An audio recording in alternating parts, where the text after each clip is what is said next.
سورہ ہود میں بھی اب جیسا کہ پہلے عرض کیا جا چکا ہے 6 رکوع جو ہیں انباء الرسل پر مشتمل ہیں۔ جیسا کہ اس سے پہلے کئی مرتبہ عرض کر چکا ہوں، یہ 6 رسولوں کے حالات ہیں جو قرآن مجید میں کئی بار آئے ہیں۔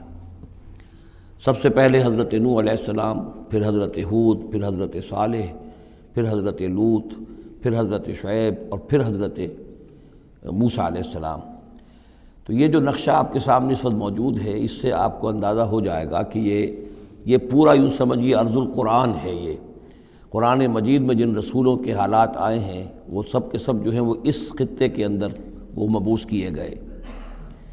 یہ داہنی طرف جو ہے وہ جو خلیج فارس ہے، یہ خلیج فارس سیدھا اوپر اگر لکیر چلی جائے گی اور ادھر سے یہ جو بحر قلزم ہے، اس کے جو یہ اوپر جا کے 2 کھاڑیاں بن گئی ہیں، تو وہ جو ہے خلیج عقبہ آخر میں اوپر اس سے لکیر جائے گی۔ تو یہ دونوں لکیریں جہاں جا کر مل جائیں گی، وہ اس نقشے میں ابھی نظر نہیں آ رہا، ذرا نیچے کیجئے تو شاید نظر آ جائے گا۔ یہ جگہ ہے جہاں پہ وہ سرخ نشان بنا ہوا ہے، یہ علاقہ ہے جہاں کہ حضرت نوح علیہ السلام کی قوم آباد تھی، اور معلوم ہوتا ہے کہ اس وقت تک نسل انسانی صرف اسی علاقے میں تھی۔ یہیں پر عذاب آیا ہے، بہت بڑا جو طوفان آیا ہے، اور اسی سے ذرا اور اوپر چل کر شمال کی طرف پہاڑی علاقہ ہے کوہ ارارات، اور اسی میں کوہ جودی ہے۔ یہ علاقہ ہے وہ کہ جس کے اندر حضرت نوح علیہ السلام کی قوم آباد تھی۔ اس کے بعد جب وہ حضرت نوح علیہ السلام اور ان کے جو بھی بیٹے تھے وہ بچ کر جب آباد ہوئے ہیں، تو پھر ان کا ایک بیٹا جو ہے حضرت سام، وہ عراق میں آ کر آباد ہو گئے۔ یہ جو سفید سا آپ کو نظر آ رہا ہے، یہ عراق کا علاقہ ہے، یعنی اسی علاقے سے ذرا نیچے اترے اور عراق میں آباد ہو گئے۔ حضرت سام کی نسل میں پھر بہت سی قومیں پیدا ہوئی ہیں، تو انہی میں سے پھر ایک قوم ہے جو نیچے آئی ہے جزیرہ نما عرب کے بالکل جنوب میں۔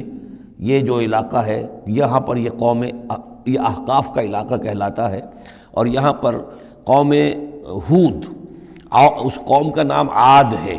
حضرت سام کی نسل ہی میں سے کوئی بہت بڑا سردار اٹھا جس کا نام عاد تھا، اور عاد کی سے پھر ایک قوم شروع ہو گئی، وہ اس علاقے میں آباد تھی۔ اس کے ہاں جب شرک وغیرہ پیدا ہو گئے اور خرابیاں پیدا ہو گئیں تو اللہ تعالیٰ نے بہت سے نبی بھیجے، پھر آخر ایک رسول بھیجا، اور وہ حضرت ہود علیہ السلام ہے۔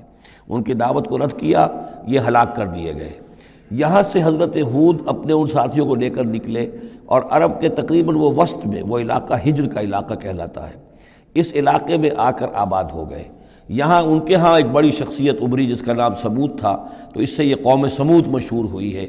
انہوں نے میدانوں کے اندر محل بنائے، اور ساتھ ہی یہ ہے کہ جو پہاڑی علاقہ ہے بہت سخت گرینائٹ راکس ہیں، ان کو تراش کر ان کے اندر بھی مکان بنائے۔ یہ قوم سمود ہے۔ تو قوم نوح، قوم ہود، قوم سمود، یہ تینوں قومان جو ہیں حضرت ابراہیم علیہ السلام سے پہلے کی ہیں۔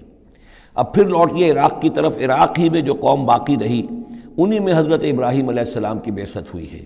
لیکن حضرت ابراہیم علیہ السلام کے بارے میں یہ انداز جو انباء الرسل کا ہے وہ قرآن مجید میں کہیں نہیں ہے۔ یہاں پہ آپ دیکھیں گے سورہ ہود میں ان کا تذکرہ آئے گا، لیکن وہ قصص النبیین کے انداز میں تذکرہ آئے گا، انباء الرسل کے انداز میں نہیں آئے گا۔ حضرت ابراہیم یہاں سے، اور یہاں سے پھر انہوں نے ہجرت کی عراق سے، اور شام چلے گئے، پورا صحرا کراس کر کے شام میں جا کر، اور وہاں سے پھر انہوں نے اپنے بیٹے کو اسحاق کو آباد کیا، وہ جو سرخ نشان نظر آ رہا ہے آپ کو، یہ فلسطین کا علاقہ ہے۔ ایک بیٹے کو حضرت اسماعیل علیہ السلام کو یہاں مکے میں لا کر آباد کیا۔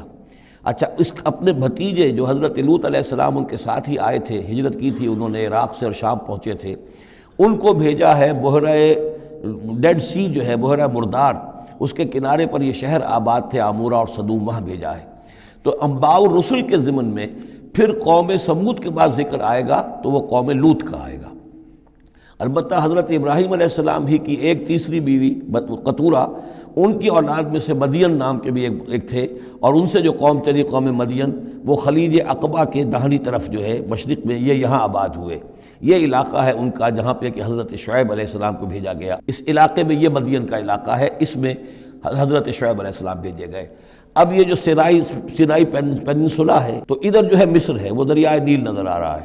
یہاں سے یوں جو ہے حضرت یوسف علیہ السلام، چونکہ اب سورہ ہود کے بعد سورہ یوسف بھی آ جائے گی، تو حضرت یوسف علیہ السلام کو جب کہ ان کے بھائیوں نے کنویں میں پھینکا ہے، اور وہ پھر قافلہ ان کو لے گیا ہے مصر، اور وہ پھر ذریعہ بن گئے پوری اس قوم کے مصر میں آنے کا۔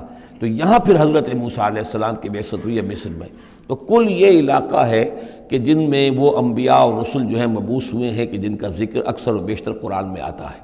لیکن جیسا کہ میں نے عرض کیا تھا، اس کا یہ مطلب نہیں ہے کہ صرف یہی رسول اور نبی آئے ہیں، دنیا میں اور بھی بہت سے نبی اور رسول آئے، لیکن قرآن میں تذکرہ انہی کا کیا گیا ہے کہ جن کا تذکرہ ان لوگوں کی اپنی روایات میں موجود تھا، جن کے ناموں سے یہ واقف تھے، لہذا انہی کے حوالے سے قرآن تو کتاب ہدایت ہے۔